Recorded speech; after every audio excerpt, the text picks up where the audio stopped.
In this video, I'm going to show you some isometric exercises that you can do to alleviate shoulder pain and improve range of motion. Welcome to Fitness Integrated Science. I'm Lauren Irk, and in this video, we're going to be focusing on shoulder pain and tightness and how to improve this region with isometric exercises. Isometrics are really the least invasive form of exercise. They require little to no equipment and no motion whatsoever. They're also very gentle and they can quickly reduce pain and dysfunction. For these exercises, I'm going to need you to have access to some sort of a cloth strap that doesn't have a stretch on it. This can be from a yoga strap like I'm using here, or maybe even a tie on your robe or some sort of a belt. I also want you to have access to a chair so that we can do some of the exercises standing as well as sitting. Now for the first exercise, I'm going to look at elevation of the shoulders, and people always complain about their neck and shoulder hurting them. Many times these muscles are actually weak. So what I want you to do is take your cloth strap and place it on the floor so that you can step on it with one of your feet. Then from there, I'm just going to take my arm into the strap and move it out to the side about 30 degrees away from the body. This is abduction. From here, because I really want to shorten these fibers as much as possible, I want to get as strong as I can through the full range of motion, I'm going to look away. From here, I'm just going to bring the top of the shoulder into the base of the ear and then very lightly work on squeezing that muscle. Now, I don't want to squeeze it so hard that I'm creating a shaking or a cramping. This is very, very light. Now, the strap is anchored down and into my foot, so what I'm going to do is pull up and out. And this enables me to perform the exercises in the same plane of motion as the fibers of the muscles that I'm actually trying to hit. So when I'm holding this here, I'm just going to very lightly pull up and out until I can feel some just slight engagement here, trying to actually activate that tissue from 6 to 10 seconds or so. And then I'm just going to release. Now, when you release, it should be feeling already a little bit better.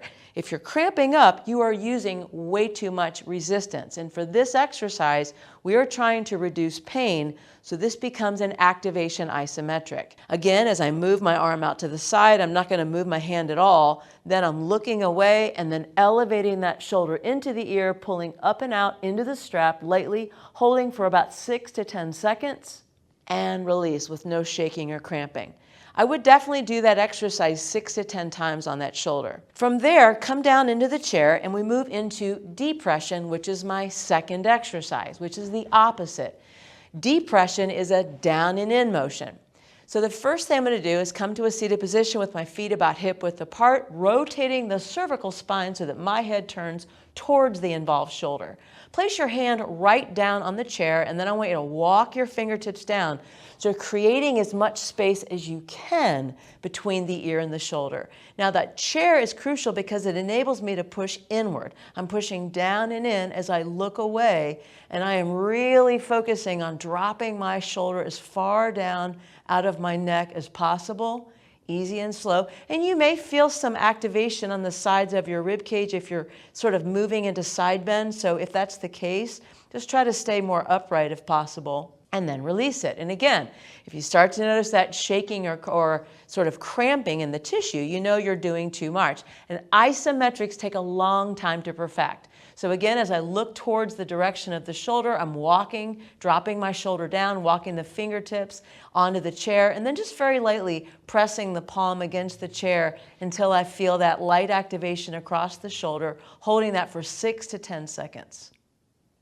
And then release it. And after you finish that, I would perform that 6 to 10 times. Now, when you finish that exercise, I would definitely perform the same exercises on the opposite side, just to make sure that I am comparing the two. So again, shoulder abduction, looking away, moving the shoulder up into the base of the ear, pulling outward and upward, holding that for 6 to 10 seconds.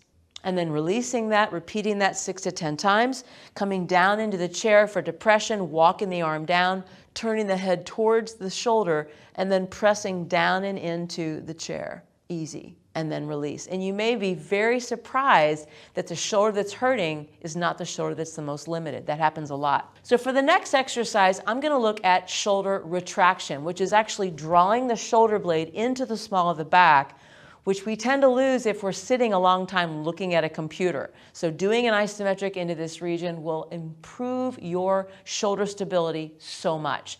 So I'm just going to turn to the side so that you can see what I'm doing. So the first thing I'm doing, you can see if my arm is at 90 degrees. I'm in shoulder flexion at 90 degrees. If I retract the shoulder, I don't know if you can tell, but I went from here to here. Do you see how my arm moved out to the side? That's really important, right? So as I hold this arm here, I want to have a resistance pulling that way. Now you can obviously attach your yoga strap or your belt somewhere across the room. And since I don't have that here, I'm just going to hold it with my other arm. But I'm focusing my brain on this side. And as I pull out on the strap, what I'm trying to do is very lightly squeeze that shoulder blade into the spine, right into the small of the back. I want to hold that anywhere again from 6 to 10 seconds with no cramping or shaking. And then I release it and come down. And you already should feel so much more upright when you finish that. Okay, so again, as I bring that arm in front, the first thing, I'm 90 degrees. Then I'm retracting the scapula. So my arm has already dictated where the position is. Now I just have to add that strap so that I actually have resistance. The strap is pulling me out of the position, so I am just very lightly pulling in. Nothing too extreme, very light isometric, holding that for anywhere from 6 to 10 seconds. And then release. And again, like before, I'm going to repeat that exercise 6 to 10 times. Now, protraction is the opposite. It's moving the shoulder off of the back, which is also really important. We want to be able to reach for things and reach over the head. So now as I bring the shoulder in front of the body, I want to think about moving my shoulder off of my back as much as possible. So I'm going from here to here. That is protraction. Then from here, I want to have a resistance going this way. So what I could do is, if I had a yoga strap pulling from this direction, you could absolutely do that. But since I don't have that here on the set here, I'm just going to use my hand. So I'm very lightly pressing my arm against the hand as I'm rolling my shoulder off the back. And you're going to feel some major work, particularly in that serratus anterior, which is a big protractor there, holding that for 6 to 10 seconds. And then releasing that back down. And again, give yourself time to rest, because it's amazing when you're going into those extremes, it can be somewhat challenging. So again, 90 degrees, roll that shoulder off the back, add the arm. If I place the hand closer to the shoulder, it makes it a little easier. Further away, it makes it a little harder. So remember, you're not trying to do a strength training routine. You're trying to activate tissue. This should feel therapeutic. It should actually feel good. And then release it. So this allows me to go right into the other side. As I go into that retraction exercise, my arm is here.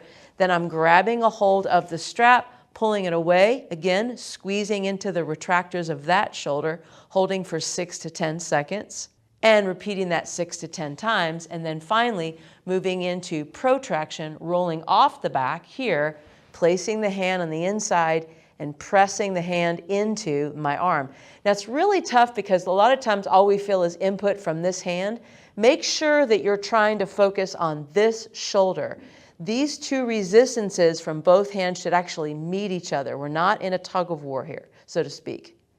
And then release it. Those exercises, if you do them regularly and make sure again that I'm not cramping or shaking or using other body parts to try to perform the exercise, you will notice that you will dramatically reduce the pain in your shoulder and dramatically improve the range of motion of your shoulder.